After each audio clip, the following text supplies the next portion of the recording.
Assalamualaikum warahmatullahi wabarakatuh. Saya Niati Haskati Afifah. Di video ini akan membahas tentang permintaan I/O atau input output. Video ini saya buat untuk memenuhi tugas mata kuliah sistem operasi. Penanganan permintaan I/O.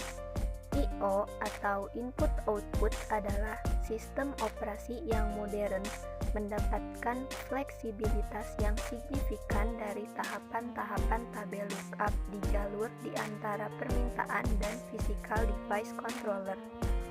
Kita dapat mengenalkan device dan drivers baru ke komputer tanpa harus mengcompile ulang kernelnya.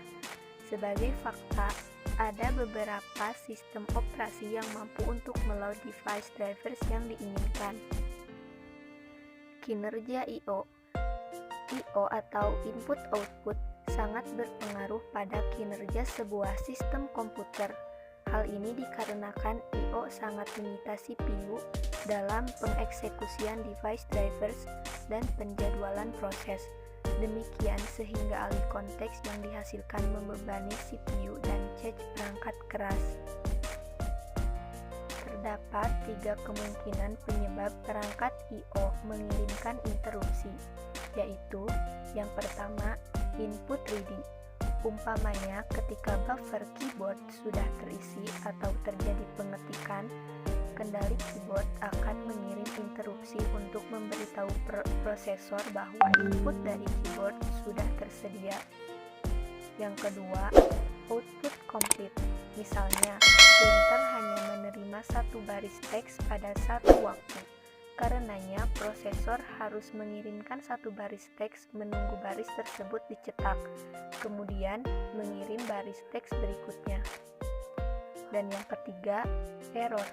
Jika terjadi error pada perangkat I/O saat perangkat tersebut sedang melakukan operasi I/O, controller perangkat tersebut akan mengirim interupsi untuk memberitahu proses bahwa terjadi error sehingga operasi I/O tidak bisa dilanjutkan. Cara meningkatkan efisiensi I/O. Yang pertama, perangkat I/O mengirim sinyal interupsi. Kedua, prosesor menerima sinyal interupsi.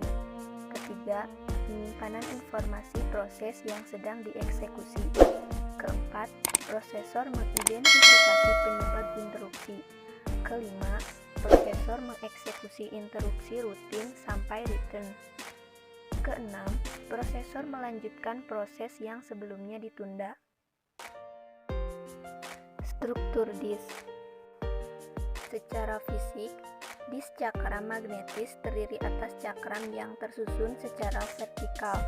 Kedua sisi atas bawah pada masing-masing cakram dapat ditulis data, kecuali pada permukaan cakram paling atas dan paling bawah.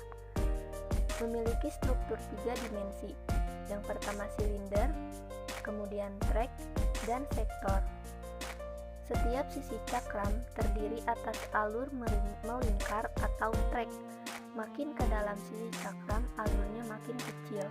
Setiap track terbagi lebih lanjut atas sektor. Setiap sektor terdiri atas sejumlah bit yang sama besarnya.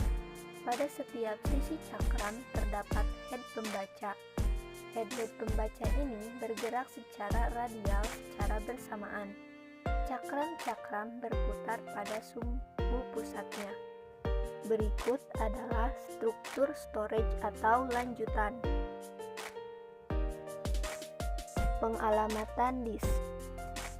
Berikut penjadwalan disk. Yang pertama ada penjadwalan FCFS atau flash come flash serve. Kemudian ada SSTF, shortest seek time first. Kemudian ada elevator atau scan. Lalu ada one way elevator atau C-scan. Yang terakhir ada loop.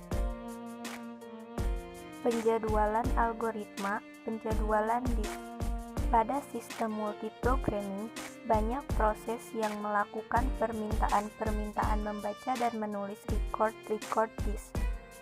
Proses-proses membuat permintaan-permintaan lebih cepat dibandingkan yang dapat dilayani disk, sehingga membentuk antrian permintaan layanan disk. Diperlakukan penjadwalan disk agar memperoleh kinerja optimal. Terima kasih banyak. Wassalamualaikum warahmatullahi wabarakatuh.